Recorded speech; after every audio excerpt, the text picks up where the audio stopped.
चलो हो गया, जहां तक हुआ था वहां से आगे कंटिन्यू करेंगे। हेडिंग दिया जाए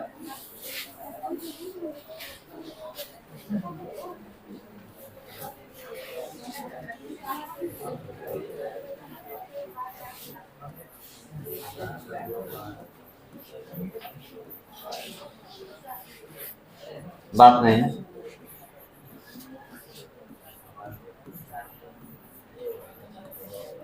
हेडिंग देंगे बियो-सावर्त का नियम। हेडिंग दिया जाए वाला बियो-सावर्त का नियम। जहां तक हुआ था वहां से आगे कंटिन्यू कर रहे हैं हम लोग। बियो-सावर्त का नियम।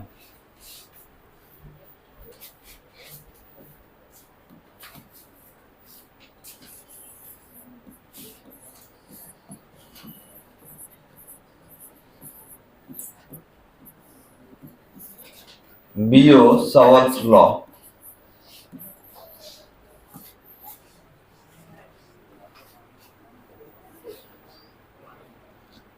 हेडिंग देंगे बियो-सावर्त का नियम, बियो-सावर्त लॉ।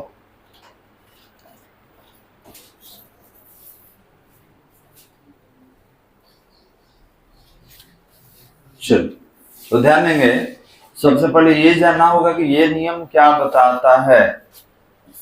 तो ये नियम बताता है किसी धारावाही चालक के कारण, मान ली मेरे पास कोई तार है, मानिए कि मेरे पास कोई एक चालक तार है और इस तार में करंट का प्रवाह हो रहा है बालक। ये जो मेरे हाथ में तार है, मान लेते हैं कि इसमें कोई करंट का प्रवाह हो रहा है। तो इसमें करंट के प्रवाह के कारण, ठीक है, इससे r दूरी पर चुंबकीय क्षेत्र का तीव्रता कितना होगा, यही हमको निकालना है इसमें। तो इसमें हम क्या करेंगे, इकाई लंबाई के लिए निकाल लेंगे। जब इकाई का मालूम चल जाएगा तो टोटल लेंथ के लिए निकाल सकते हैं। तो किसी धारावाही चालक के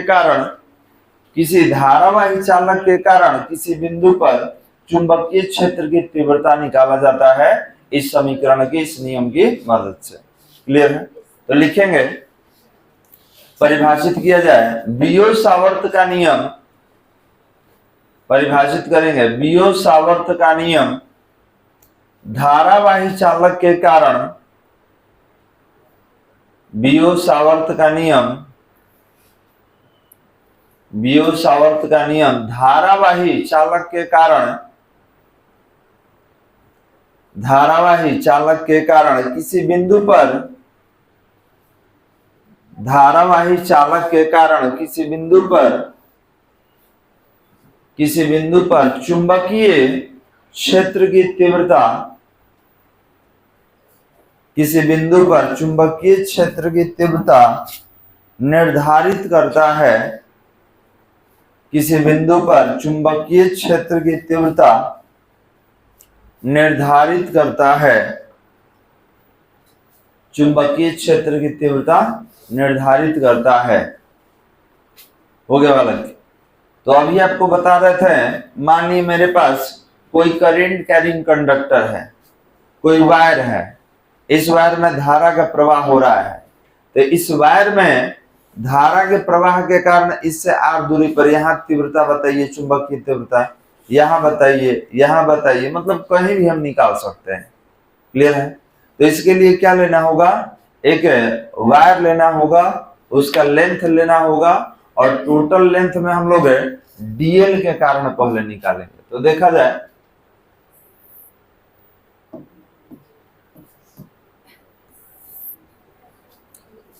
एक वायर ले लिए और इस वायर से कुछ दूरी पर एक पी पॉइंट ले लिए और ये दूरी कितना हो जाएगा, आर। अब ये टोटल वायर है, इसका नाम भी आप दे सकते हैं, ये ए है, ऊपर बी, ठीक है, एल लेंथ का है, आप नाम दे सकते हैं। तो एल लेंथ के वायर में एक छोटा सा टुकड़ा हम लोग काट लेते हैं और इस छोटे टुकड़े के कारण हमको यहां से r दूरी पर चुंबकीय क्षेत्र का तीव्रता यहां निकालना है और इससे करंट I प्रवाहित हो रहा है, इससे करंट I प्रवाहित हो रहा है। तो इस टुकड़े के कारण इसमें से छोटा सा एक टुकड़ा लेंगे यहां से यहां तक और इसी छोटे टुकड़े के कारण हमको यहाँ पर चुंबकीय क्षेत्र का तीव्रता निकालना है। क्लियर है बात? तो देखिए डायग्राम में मेंशन कर दे रहे हैं।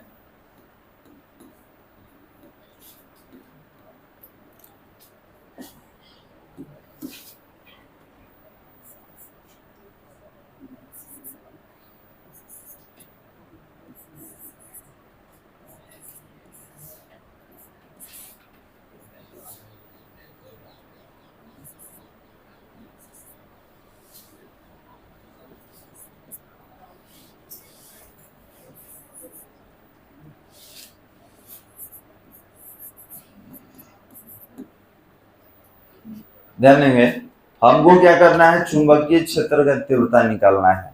तो जब लंबाई dl ले लिए, टोटल लंबाई लीजिएगा लेंथ, तो वहां b निकलेगा और जब इकाई लंबाई होगा, आप लंबाई में d यूज कर रहे हैं, ठीक है, क्रॉस सेक्शनल लेंथ के लिए, तो आपका तीव्रता भी कम हो जाएगा, उसमें भी d यूज करेंगे। डायग्राम बनाइए।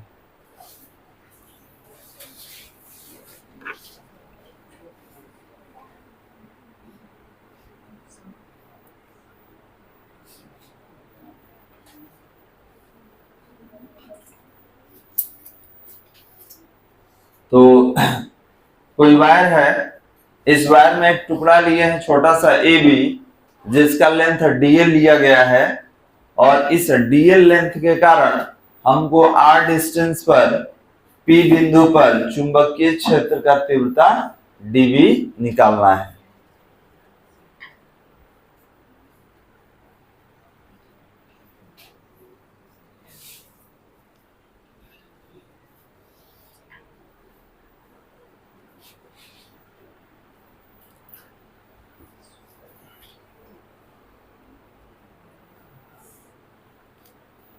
बन गया, लिखा जाए चित्र से डैश दे के पैराग्राफ चेंज करेंगे। डीएल लंबाई का कोई चालक है, डीएल लंबाई का कोई चालक है जिसमें विद्युत धारा, डीएल लंबाई का कोई चालक है जिसमें विद्युत धारा I, जिसमें विद्युत धारा I प्रवाहित हो रही है, जिसमें विद्युत धारा I प्रवाहित हो रही है, जिसमें विद्युत धारा I प्रवाहित हो रही है। धारावाही चालक के कारण स्मॉल r दूरी पर, धारावाही चालक के कारण स्मॉल r दूरी पर, स्मॉल r दूरी पर बिंदु P पर, स्मॉल r दूरी पर बिंदु P पर चुंबकीय क्षेत्र की तीव्रता, बिंदु P पर चुंबकीय क्षेत्र की तीव्रता, चुंबकीय क्षेत्र की तीव्रता प्राप्त करना है, चुंबकीय क्षेत्र की तीव्रता प्राप्त करना है, चुंबकीय क्षेत्र की तीव्रता प्राप्त करना है। हो गया वाला। अब देखिए हम लोग क्या लिखे हैं, किस डीएल लेंथ के कारण, और इसमें करंट I फ्लो हो रहा है, इस डीएल लेंथ के कारण r दूरी पर बिंदु P पर चुंबकीय क्षेत्र का तीव्रता हम लोग dv निकालेंगे। d क्यों यूज किया गया है, क्योंकि लेंथ जब क्रॉस सेक्शनल होगा तो इंटेंसिटी भी क्या हो जाता है, क्रॉस सेक्शनल हो जाता है। तो लिखेंगे, पैराग्राफ चेंज करके लिखेंगे, dv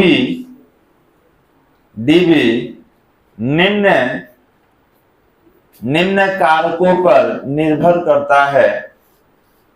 dv मतलब चुंबकीय क्षेत्र का तीव्रता। हो गया बालक। dv निम्न कारकों पर निर्भर करता है, डीबी निम्न कारकों पर निर्भर करता है।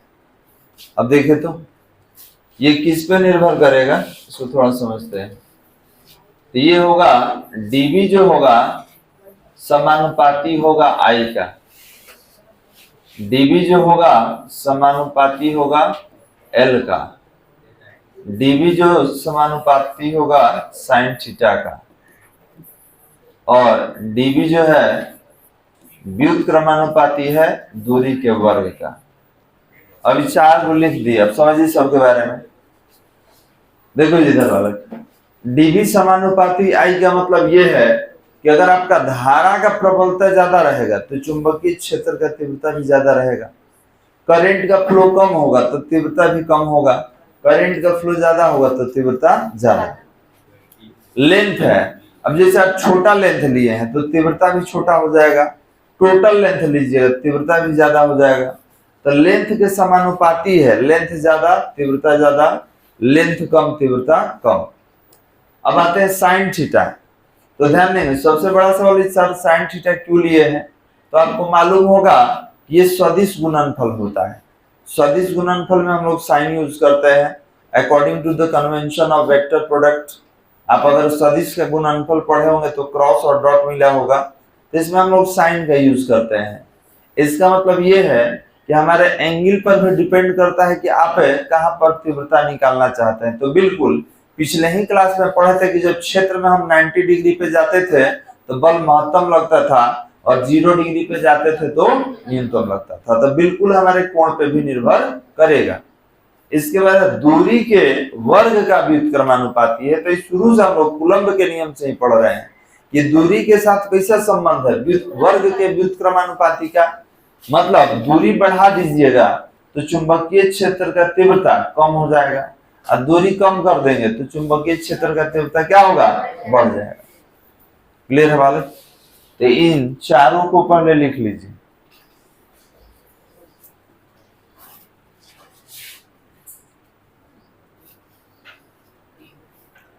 अब इसमें कौन क्या है जानकारी होना चाहिए कि डीबी क्या है, एल क्या है, आर क्या है, साइन थीटा क्या है, ये सारा आपको जानकारी होना चाहिए।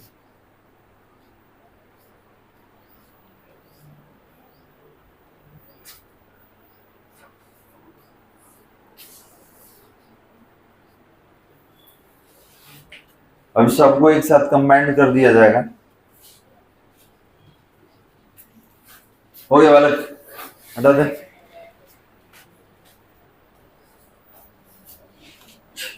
तो यहाँ पे अगर सबको कंबाइंड करेंगे तो ये होगा डीबी समानुपाती I dl sine theta upon R square. ये था ना जी। अब इसको हटाएंगे तो एक नियतांक लेना होगा, और ये नियतांक होगा म्यू नॉट अपॉन 4 पाई। नियतांक की जगह पर आ गया, और बगल में क्या है, I dl sine theta upon R square. इसको एक समीकरण देते हैं। अब इसको ये जो अपने नियतांक निकाला है इसको हम लोग माध्यम का चुंबकशीलता कहते हैं। ठीक है, परमिएबिलिटी कहा जाता है। इसका एक वैल्यू होता है जिसके बारे में हम बात करेंगे, 10⁻⁷। ठीक है, 10⁻⁷। तो उसको भी लिख दे रहे हैं, इसलिए एग्जाम वगैरह में क्वेश्चन सॉल्व करना होगा तो अभी वैल्यू रख के बनाइएगा तो काफी समय लग जाता है। तो इसका एक वैल्यू है, उसको भी बगल में लिख दे रहे हैं। इसका वैल्यू होता है 10⁻⁷, और बगल में क्या है, आई डीएल साइन थीटा और अपॉन आर स्क्वायर। तो आप दोनों में से कोई यूज कर सकते हैं, इसको लिख लीजिए।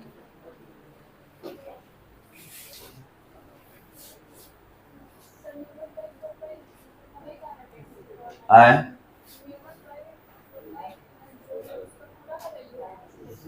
अभी लिखेंगे इसके बारे में, पहले आप इतना लिख लीजिए, उसके बाद लैंग्वेज लिखा जाएगा।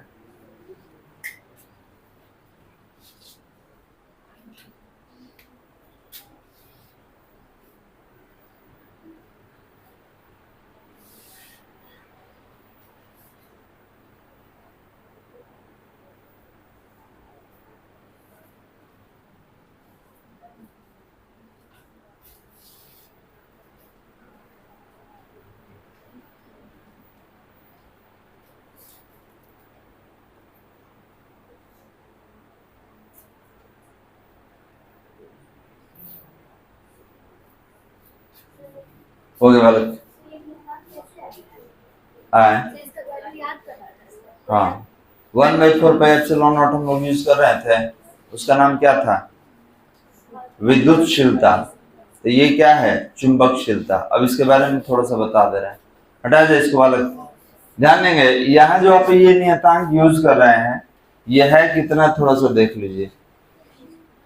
ये है आपका mu not equal to 4 pi into 10⁻⁻⁷ ये होता है। इसका मात्रक tesla metre ampere inverse 1, weber metre inverse 1 ampere inverse 1 और हेनरी पर मीटर। देखिए इसका मात्रक एक से अधिक है वाला, ठीक है। इसको क्या कहा जाएगा? तो माध्यम का चुंबकशीलता, याद रखेंगे, इसको कहा जाता है माध्यम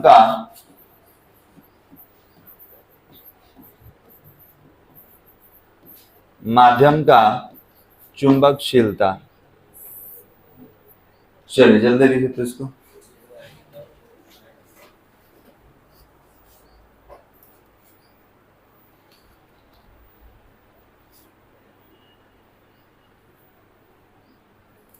तो याद रखेंगे बालक, ये म्यू नॉट जो आपने लिखा है, ये एक नियतांक है जिसे माध्यम का चुंबकशीलता कहा जाता है। इसका वैल्यू कितना होगा? 4 पाई इंटू 10⁻⁷। अब इसी में से ये जब नीचे आ जाता है, ये म्यू नॉट अपॉन 4 पाई, ये जब नीचे आएगा तो यहाँ क्या बच जाएगा? 10⁻⁷। ठीक है, तो इसी से ये कैलकुलेट किया गया, जो अभी पीछे हम लोग लिखे थे, यही से वैल्यू निकाला गया।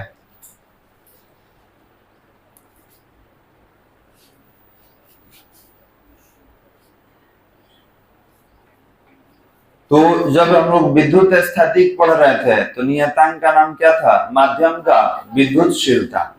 और जब चुंबक में आ गए तब क्या पढ़ेंगे? माध्यम का चुंबकशीलता।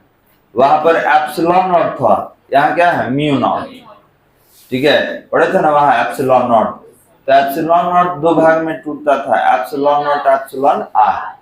तो ये माध्यम का क्या है बालक? चुंबकशीलता। माध्यम का चुंबकशीलता किस पर निर्भर करेगा? तो माध्यम की प्रकृति पर निर्भर करेगा। लिखेंगे, लिखा जाए पैराग्राफ चेंज करके, पीछे वाले को समीकरण दिए थे ना, लिखेंगे समीकरण एक बियो-सावर्त के नियम का, समीकरण 1 बियो-सावर्त के नियम का गणितीय व्यंजक है। बियो-सावर्त के नियम का गणितीय व्यंजक है। बियो-सावर्त के नियम का गणितीय व्यंजक है। हो गया बालक? तो याद रखेंगे, ये फॉर्मूला काफी इंपॉर्टेंट है। जैसे गॉसेस थ्योरम हम लोग पढ़ रहे थे, याद है गॉस का प्रमेय?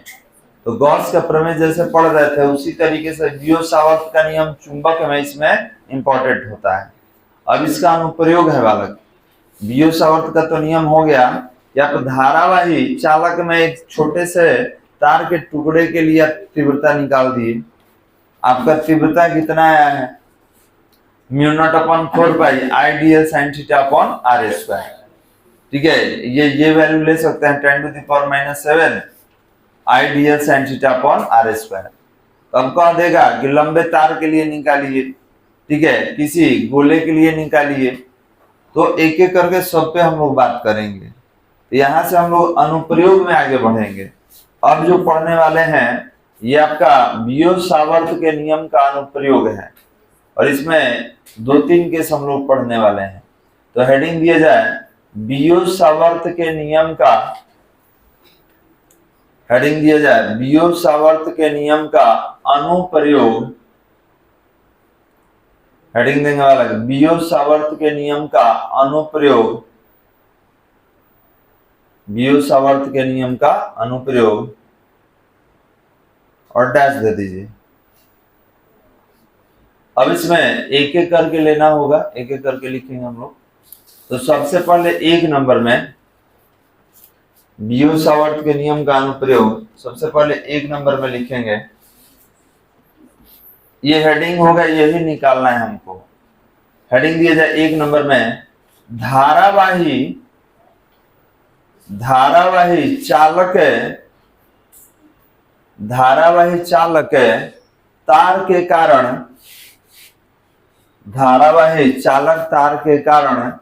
किसी बिंदु पर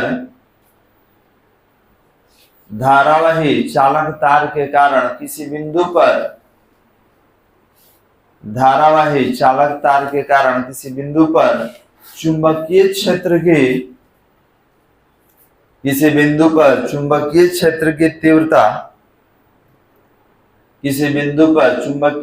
की तीव्रता का व्यंजक हो गया बालक। इसको लिखना हो तो लिखेंगे expression of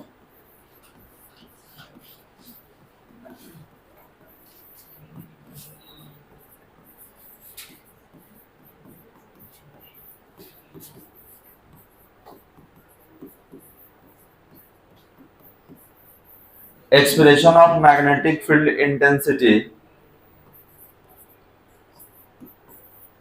due to current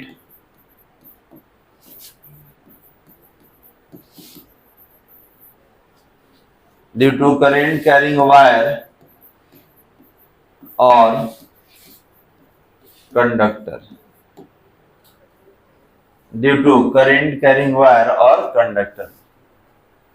चालक तार है या कोई चालक भी हो सकता है, किसी के लिए निकाल लेंगे।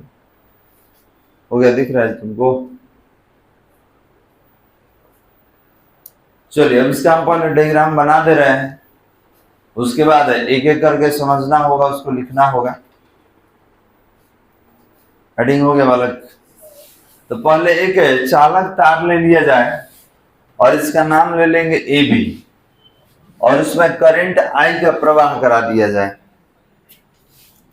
तो सबसे पहले हम डायग्राम बना लेते हैं, उसके बाद आप बनाइएगा और एक एक करके लिखा जाए। हो गया सबका?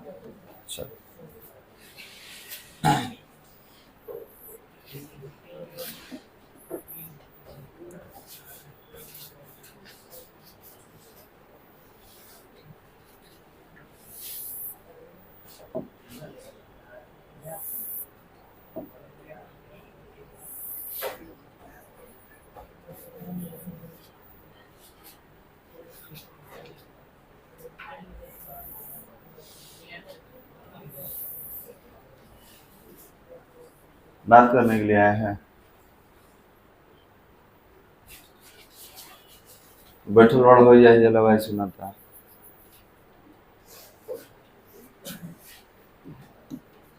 चलिए इसका नाम लेते हैं ए, ये टर्मिनल है और ये आपका बी है। याद रखेंगे, इसको इनफिनिट लॉन्ग वायर में भी कन्वर्ट कर सकते हैं, अनंत लंबाई का। अब यही है, इसमें करंट आई का फ्लो हो रहा है। ये आपका सेंटर हो गया और यहां से ये डिस्टेंस ले लेते हैं ए। अब इस केंद्र से x दूरी पर एक छोटा सा टुकड़ा काट लेते हैं m और n करके। ठीक है, इस x दूरी पर, यहां दूरी को मेंशन भी कर देंगे। ठीक है, ये जो है दूरी आपका x है।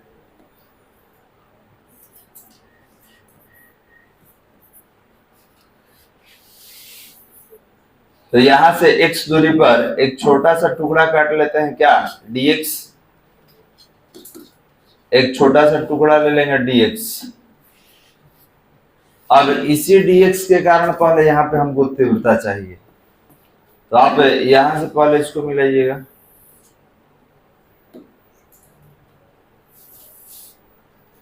और इसको भी। अब बहुत सारा लाइन हो गया। अब इसमें डिस्टेंस को थोड़ा सा मेंशन करेंगे। तो ये जो होगा एंगल, ये इसको हम लोग नाम देंगे फाई। 5। ये जो ऊपर वाला है इसका नाम देंगे हम लोग 5-1। ये जो नीचे देख रहे हैं इसका नाम होगा 5-2। ये जो बीच में देख रहे हैं ये वाला, इसको हम लोग नाम देंगे D5। अब सवाल ये है कि सर D5 कहाँ दिए है? लेंथ भी तो छोटा है तो एंगल कैसे बनाएगा? छोटा बनाएगा। ठीक है, तो D5 दे दिए। और यहां से यहां तक का जो दूरी है ये यहां से यहां तक का, ये हमारा R हो जाएगा। ठीक है, ये जो डिस्टेंस हो गया यहां से यहां तक, दैट इज R। ठीक है, ये यहां से और पूरा यहां तक जाएगा, अंदर तक जाएगा। तो हम यहां तक मेंशन कर दे रहे हैं। और यहाँ पर एक पॉइंट लिखेंगे कि जो D5 है, ठीक है, ये 90 प्लस 5 के इक्वल है, 90 डिग्री प्लस 5। अब सवाल ये है कि सर क्या लिख दिए 90 प्लस 5?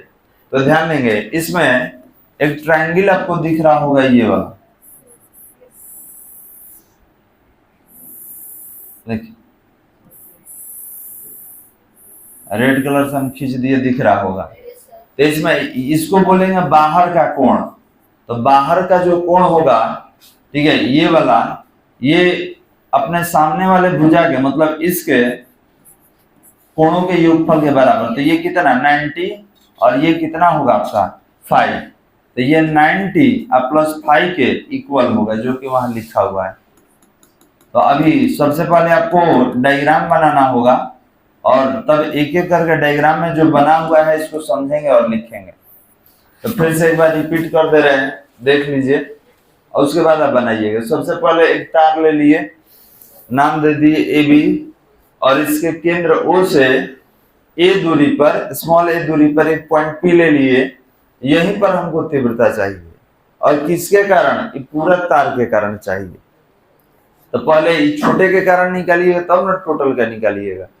तो हम लोग क्या किए, केंद्र से x दूरी पर एक छोटा सा टुकड़ा काट लिए dx और नाम दे दिए mn, कि ये m है n है, इसका लंबाई कितना है dx। इसी के कारण पहले तीव्रता निकालेंगे।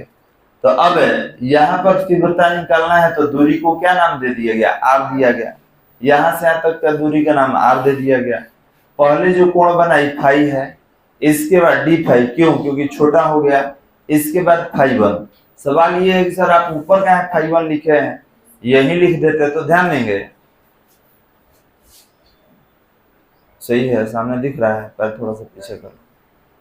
सही है, तो ध्यान देंगे ये ऊपर और नीचे ये 5-1 5-2 क्यों लिया गया? ध्यान देंगे आगे चल के इसका समाकलन करेंगे हम, क्योंकि टोटल लंबाई को बताना होगा। तो देखना होगा कि इसका प्रारंभिक लंबाई कितना है, अंतिम लंबाई, मतलब प्रारंभिक कोण कितना है, अंतिम कोण कितना है। तो नीचे से चलिएगा तो नीचे वाला 5-2 और ऊपर वाला 5-1। तो इसका जब समाकलन करेंगे तो हम 5-2 से 5-1 तक समाकलन करेंगे, क्योंकि ये अनंत लंबाई का है। लंबाई इसमें दिख रहा है 5 मीटर है, 6 मीटर है, नहीं। तो जब लंबाई नहीं दिख रहा है तो किसका समाकलन होगा? कोण का समाकलन होगा। अब इसका नाम नहीं दीजिएगा 1-2, ठीक है, तो इसका समाकलन हम लोग नहीं कर पाएंगे, क्योंकि ये निम्न सीमा होगा, ये क्या होगा? उच्च सीमा। डायग्राम पहले बना लीजिए।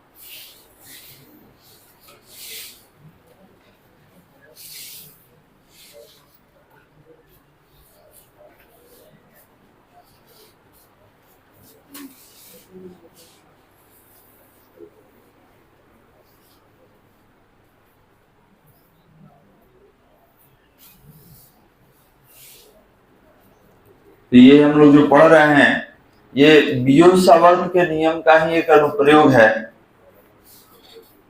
और याद रखेंगे ये लॉन्ग क्वेश्चन है बालक। ठीक है, ये जब भी रहेगा तो 5 मार्क्स में रहेगा, और इसका फॉर्मूला वगैरह ऑब्जेक्टिव में पूछा जा सकता है।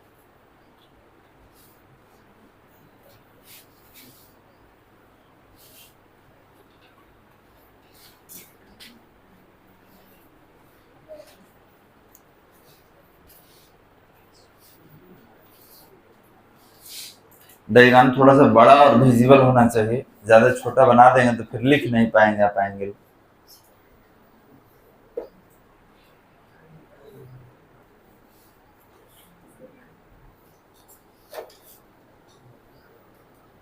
चलो वही बना लो, घर पे जाके बड़ा कर लेना, ठीक है, जगह छोड़ देना। और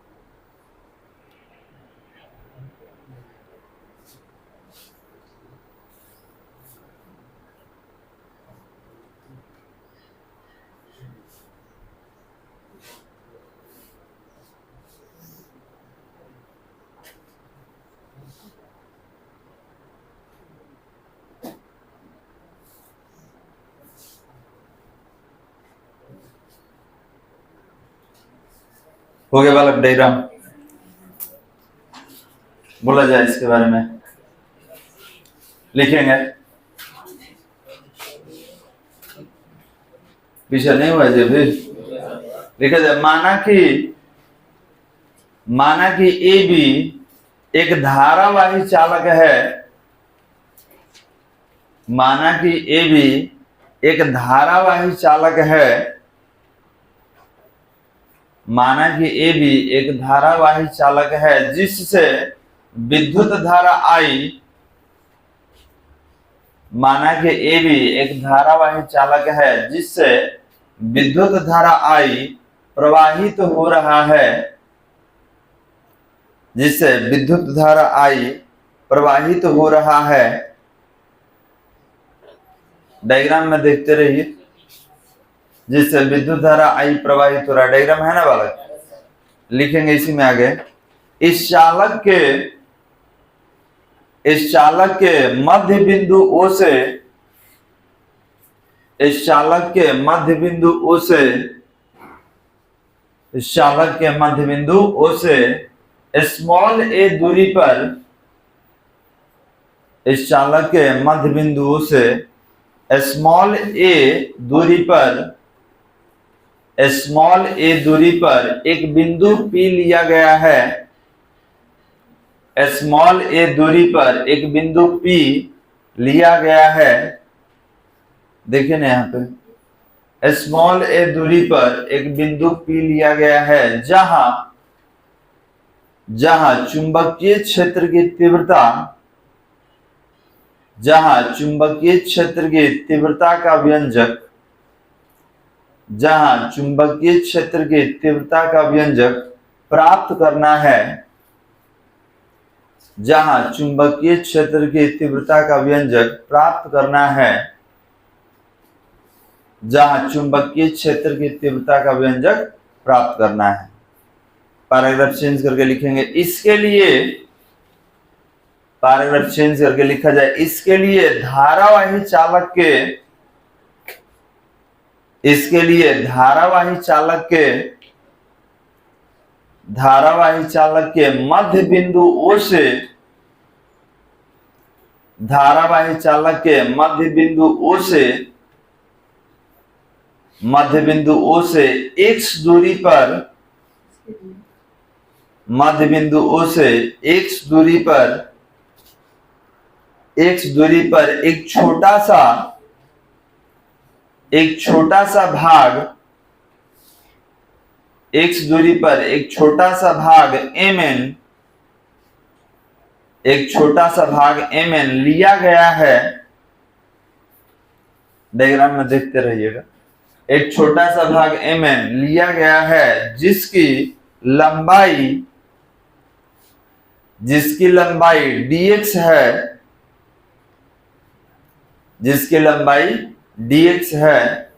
डायग्राम में है ना जी। अतः mn लंबाई वाले, अतः mn लंबाई वाले अतः mn लंबाई वाले धारावाही चालक के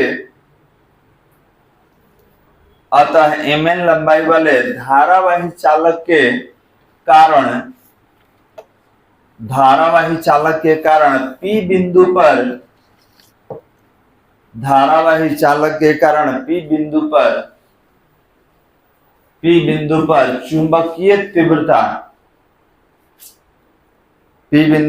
चुंबकीय तीव्रता और डैश दे दीजिए। हमको क्या करना है, पहले इस छोटे भाग के कारण तीव्रता निकालना है, और जब इसके लिए निकल जाएगा तो टोटल के लिए समाकलन करके निकाल लेंगे। तो बस कैलकुलेशन अगले क्लास में करेंगे।